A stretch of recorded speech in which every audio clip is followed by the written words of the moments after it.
let's start by talking about where we've been, where we're going. Where we've been, where we're going. Okay, you ready to start? Here we go. So, we investigated a process for tackling the question. You know how fast the quantity changes every moment? You want to know how much of it you have at every moment. This has been our journey for the last 6 weeks. Okay? We worked hard on this. Okay, and what did we find? We found, though, that the accumulation functions that we're now able to write are represented in what we called open form, right? An integral is a expression that's an open form expression. So our functions, the rule of our functions is an integral, and so this is a non-computable expression. It represents process. It's conceptual. It reminds us, right? So what did the integral expression reminds us of what? What does it remind us of? It's representing what? Yeah. The sigma. Not just the sigma. Yeah. Yeah, okay, so it is a sum, but that whole expression, that whole integral expression reminds us of, no, it's not accumulation. Not accumulation. No, it reminds us of the long a function that we built. When we see the integral function, we think that long thing that we spent, a month building, that long a function, but the only difference is for a super small delta x, right? For a super small delta x. Okay? So, where we're going now is, now we're going to embark on the reverse process. You know how much of a quantity you have at every moment. You want to know how fast it changes at every moment. Okay? So we're going to do that. And besides resolving that issue, besides answering this question, it does another thing for us. By taking that reverse journey, the reverse process, it opens the door so that we can obtain accumulation functions in closed form. Computable, practical functions, the ones you've been used to your whole math career, like polynomials, trig functions, exponentials, and combinations thereof. Okay? So it's this reverse process that gives us now the tool to start writing these integral functions in a closed form. And that's much more powerful because we can compute values of accumulation very quickly. Okay, does that make sense? So this is the big picture of where we've been and where we're headed. Okay? Yeah. Yeah, you don't want to try to write that down. Okay. So again, what we did, right? Here was the process: exact rate of change, approximate rate of change, approximate accumulation, exact accumulation. And so when we see that exact accumulation function, what? It reminds us of the monster A function, right? The big one we worked hard on, just with a super small delta x. Okay, and what did we say? So having paid our dues and worked through this detailed, long process to be able to write this function then allows us to now skip the middleman, right? So notice that this should be r sub f. Where am I? Oh no, don't do that. Okay, so this we'd call the exact function r sub f, and then this was integral. So notice that with the integral function, we go right from exact rate, and we can just write down exact accumulation, whether it's net accumulation or total accumulation. We can just write it down now. We know where it came from. We know all the nuts and bolts, the hard work in between. That gave us the right just to write it down, because we understand exactly what that is, what that represents. Okay? And so, like I said, now we're going to do the reverse process. We're going to go from exact accumulation to approximate accumulation, approximate rate of change, to exact rate of change, and then again, knowing the guts of that, we can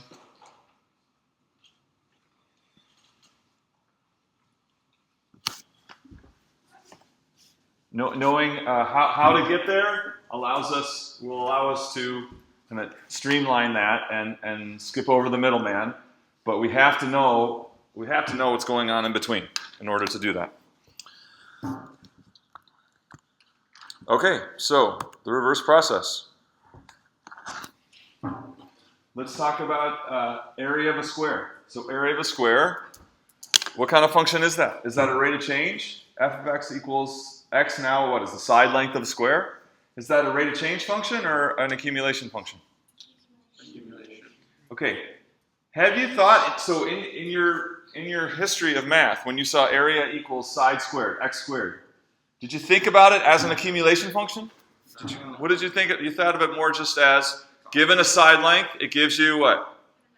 An amount, area, right? An amount. So now we have a new way to think about this, and we want to be able to think about it both ways. Both as, given a side length, the area function spits out the area.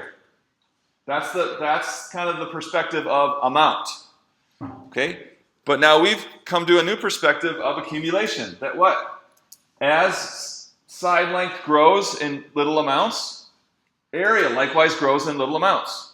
Okay? And that's the way we've thought about accumulation functions. Okay? But now we also want to consider amount and accumulation as two different perspectives on the same function. Okay? Amount perspective is, if the side length is 4 centimeters, the area is 16 centimeters squared. That's the amount perspective. The accumulation perspective is side length increased in little bits from 0 to 4 centimeters. And as it did that, area increased from 0 to 16 units squared, centimeters squared. Okay? So that's the accumulation perspective on it. That's the land we've been living in. Okay? But we need to have both now. We're going to need to have both. Okay? So just x squared is kind of the amount perspective.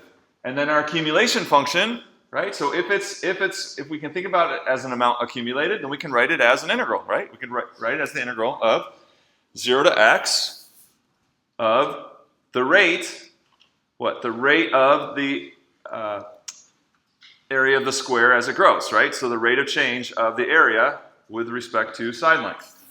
So now our goal is what? What is the rate function? So we can write this amount function as an accumulation function, but now the question is, what is R sub f? We don't know what R sub f is. So do you see how that embodies the reverse process? Okay. All right, so here is that exact accumulation function or amount function, but so we'll think of it as an exact accumulation function. Area equals x squared. Okay? So what are we going to do? So if we're going to go from exact accumulation, what's the next stop on our journey towards exact rate? Exact accumulation, we'll go to what? Yes? Approximate accumulation.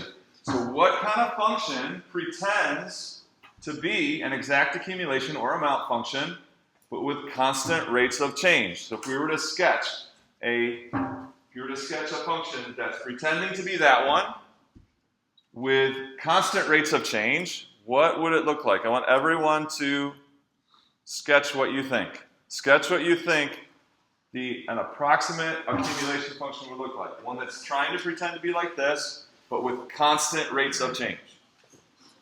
Everyone sketch it.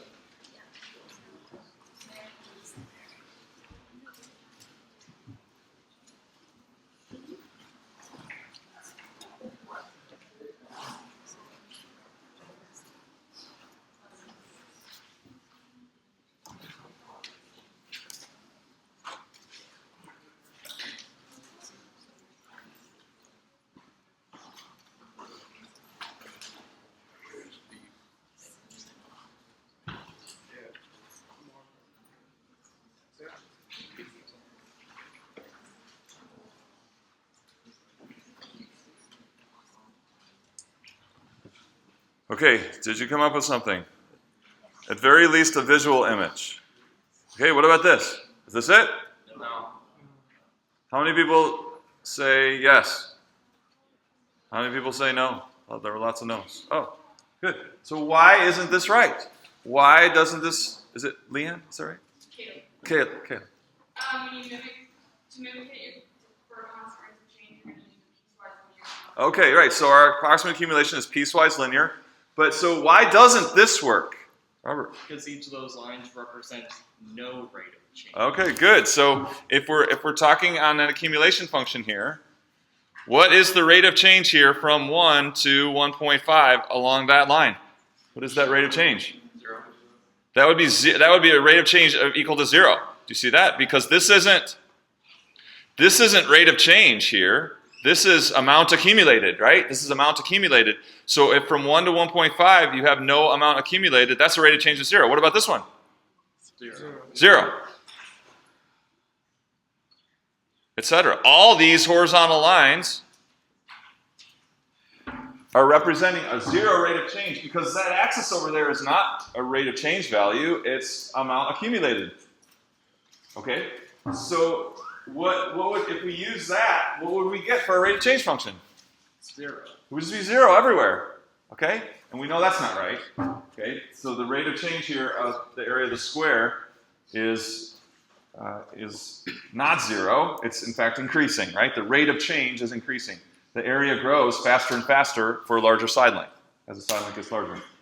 So I want to kind of making a big deal about this because lots of students, when given an exact accumulation function, and it's like sketch the approximate accumulation function. This is what we've historically got a lot of the time because you're confused with approximate rate of change function. Okay, so don't do this. Don't do this. Okay. All right, here we go. All right. Okay. So then, so she said, what kind of function pretends to be exact accumulation or amount with constant rates of change? Piecewise linear. How are we going to construct a piecewise linear function? Now we knew how to do it from a approximate rate function, but now we have something else, right? We don't have approximate rates. Now we have the exact accumulation. So what will it look like to construct a function given the exact accumulation function that's pretending to be like that with constant rates? I know my group in the front knows. So let's see. Who else? Aiden. It's going to be just straight or linear lines connecting points over the axis. So Where are we going to get the points? the points are going to come from the left x to Okay. So you said line segments, straight line segments, connecting points. But where will the points come from? Jacob. So, well, whatever you use as your x interval, you'll put on, like if your x interval is 0.5, then where the y and the x meet at that point, 0.5, and put a dot with a straight line. Yeah. Yeah, the endpoints of our pieces, our linear pieces, are going to be points from this function. They're going to be correspondence points from this function.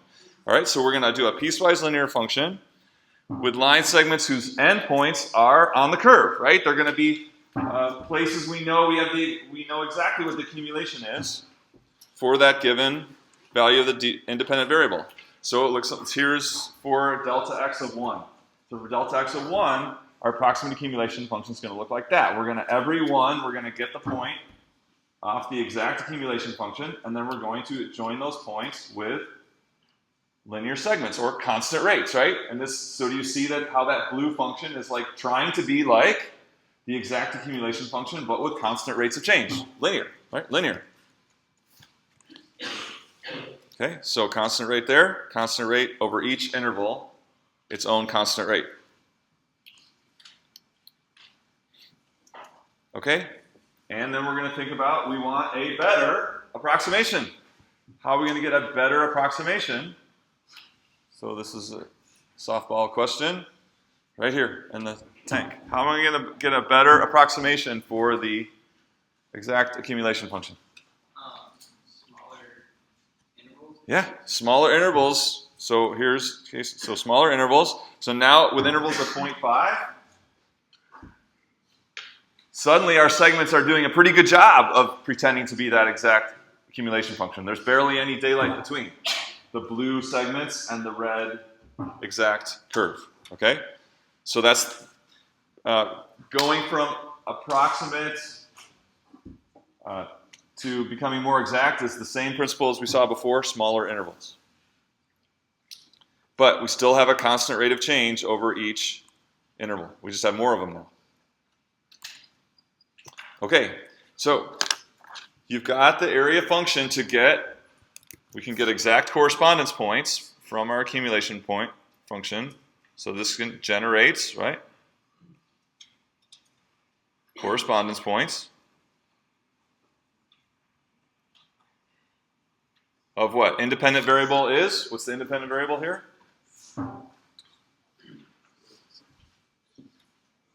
What quantity is our independent variable? I need to bring my list. Okay, over here. The length of the side. Length of the side of the square, right? X-axis, independent variable. Dependent variable of the function then is area of the square. Okay, so we can generate all the exact amounts that we want using that.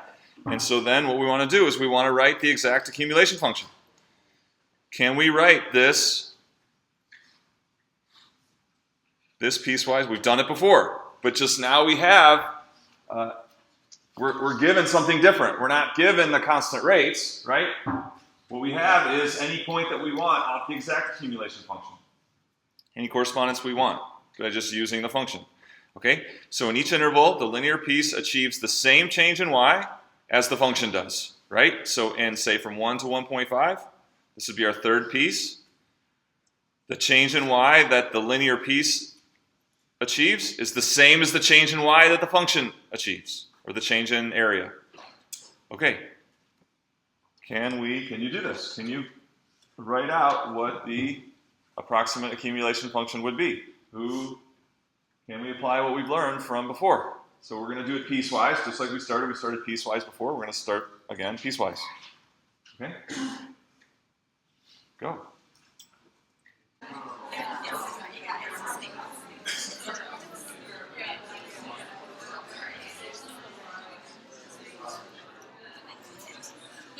Okay, so one thing I see that many of us don't even know is we don't know even what the structure of one of these lines is going to be. So if you don't know the structure of what one of these lines is going to be, then we'll never get off the ground. So what is the structure? If we're doing a piecewise accumulation function, so we've done this before many times, what is going to be the structure of one of those lines representing one of those segments? Somebody knew? Yeah? No, I'm just looking for the structure. I'm not looking for any answer. I just want the structure. Yeah? You, in the white shirt. Y final equals y initial plus dy. Good. Y initial plus. Now that's very much conceptual. We got a lot to exchange there. So you got to think about, in a particular line, where is y initial going to come from? And then how do we express dy as a function of x, right? We can't write dy. This is a function of x. So this is what we did, right? We did this. So how are we going to write y initial? And then how do we express dy as a function of x? Keep going. Keep going. Each one of the lines is going to have that structure, or y initial plus change in y.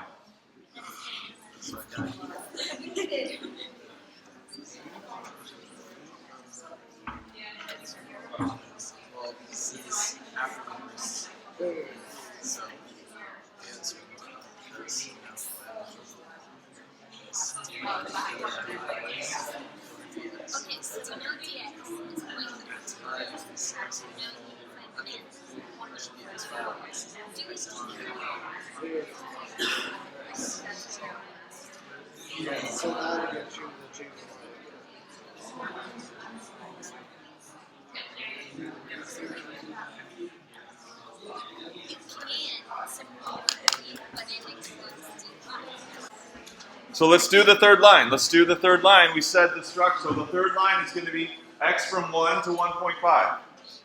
So many of you came up with an expression that was like y initial plus dy, but you just had an expression that just gave you a single number. And that's not right because it's increasing, right? It's a function of x. It depends what x value you pick. Gives you different areas of the square or amounts of accumulation. So it's going to change. It's going up the whole way. So remember, so we think about picking an arbitrary value, arbitrary correspondence point in that range, and we're trying to write the y value of that correspondence point. So y initial, where is y initial going to come from? Y initial. For this, we're working on the third. I'm working on the third. You can do all the rest later. We'll just do the third one together here. So what is y initial? Yeah. F1. Okay, F? I don't know, there's no F. Oh, okay, yeah, it's actually F. Right, so you could write A of 1 or F of 1 because they're the same point, right? So right here, both on our exact and our approximate accumulation, we have this point, F of 1. So yeah, let's use F of 1, that's great. So if you used A of 1, that's fine too, because they're the same. That's our initial y for this third interval, okay? And then, so now we need plus what? Plus the change in y, which is this right here. How are we going to write the change in y as a function of x? Yeah, yes ma'am.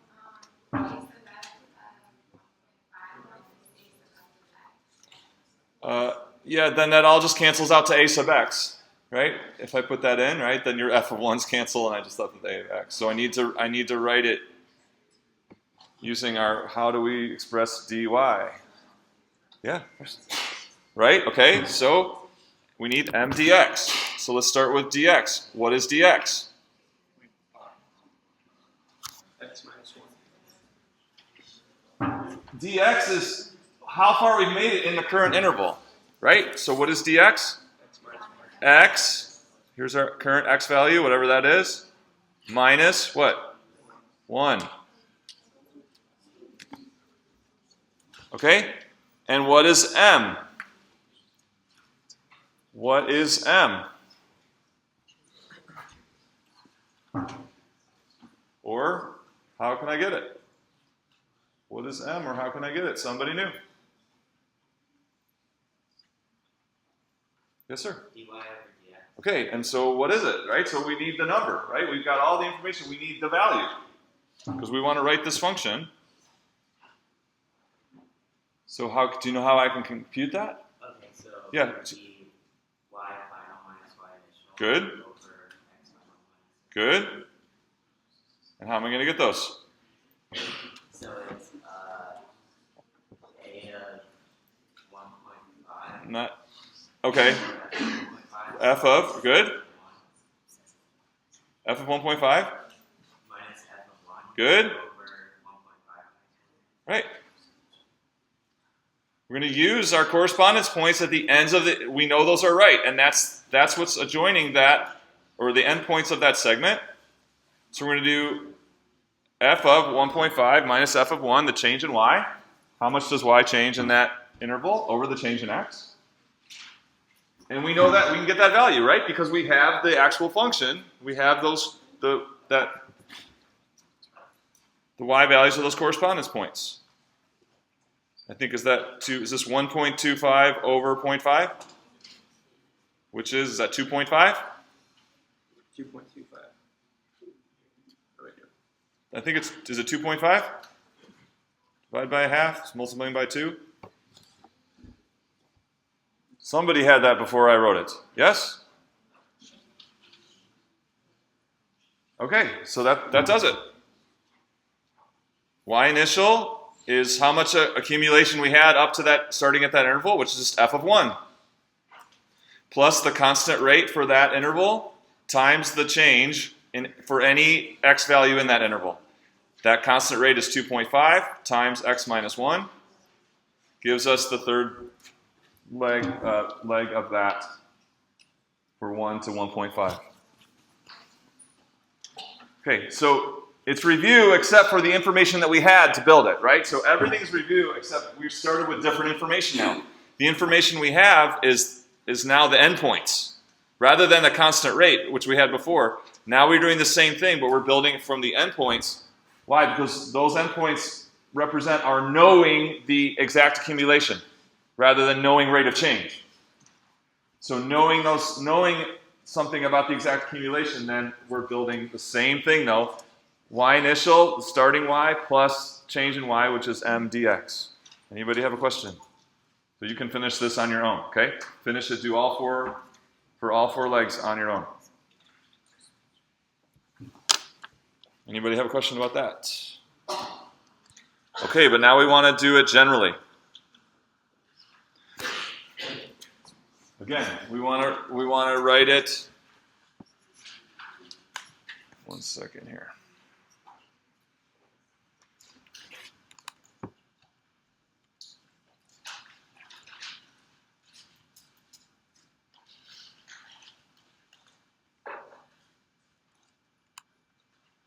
Okay.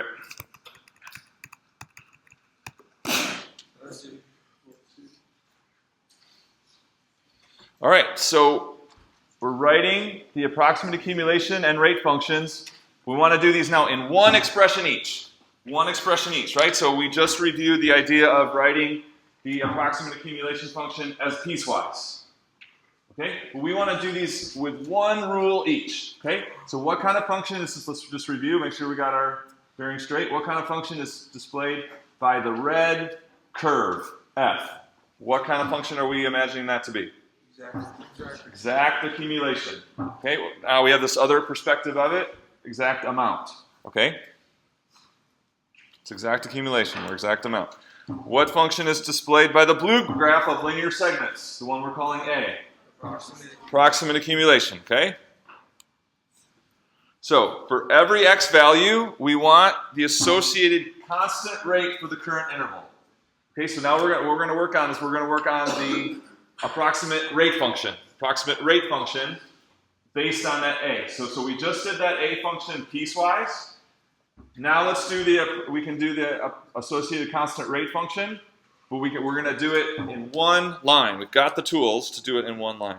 Okay? So here is the current value of x in some interval. Okay? This could be any interval. It doesn't have to be the second interval. That current value of x could be in any interval. First, second, third, fifth, 10th. Okay? We know that we can get that constant rate of change, we saw it in the last example, as the change in y over change of x. Okay? So our approximate rate function is going to be essentially what r of x is going to look like that.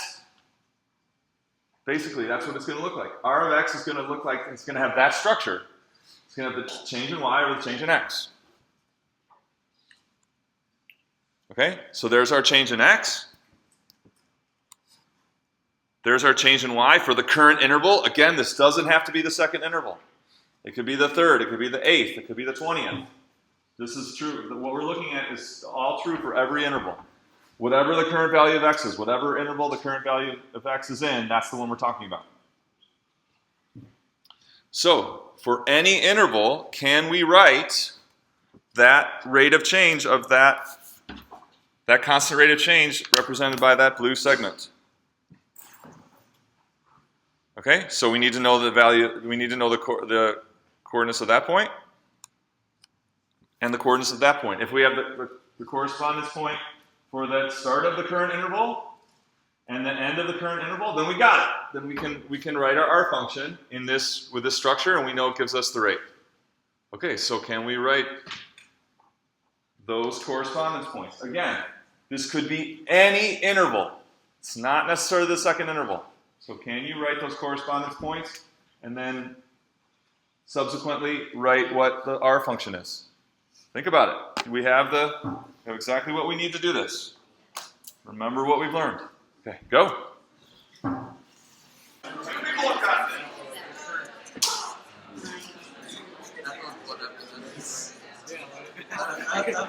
This gigantic piece of whatever it is.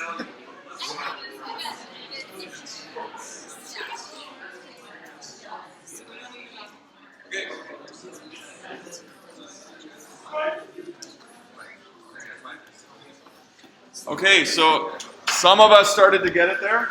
What is the x value at the left side of the current interval? Left of x. That was that function we worked hard on to build. So then what's the corresponding y value at that point? F of left of x.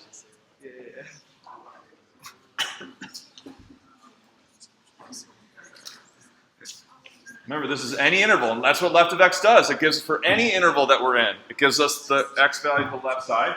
So now, what's the x value over here at the end of the interval?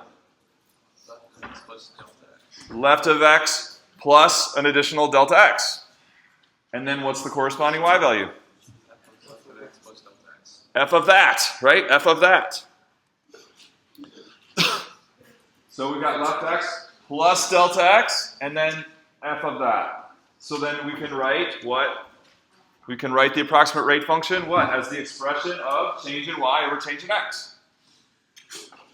It's a lot of writing, but we know what it means. It's not too bad. So thus, r of x, the approximate rate function, is f of left of x change in y over the change in x, which is just delta x.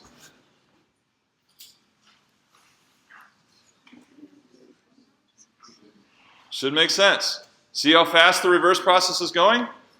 It's because of all the stuff we learned in the forward process. We can use all that stuff. We can use all that stuff.